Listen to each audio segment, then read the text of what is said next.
सटक चुमा लेता निशाद जी के बेटा रिकॉर्डिंग स्टूडियो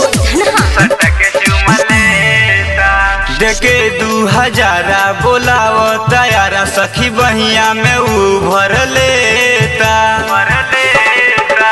देखे 2000 बोलाव तयारा सखी बहिया में उभर लेता निशाद जी के बेटा सटक चुमा लेता निशाद जी के बेटा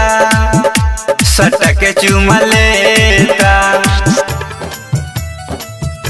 सटक चुमा लेता निशाद जी के बेटा सटक चुमा लेता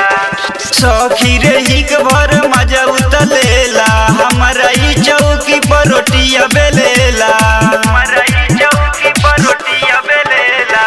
सखी रही के भर मजा उतलेला हमारा ई चौकी पर रोटिया बेलेला हम करिले माना उ आवे रोजाना सखी नोट पर नोट खाली देता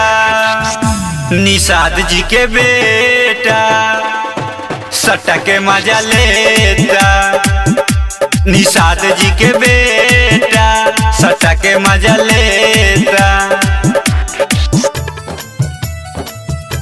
सटक चुमा लेता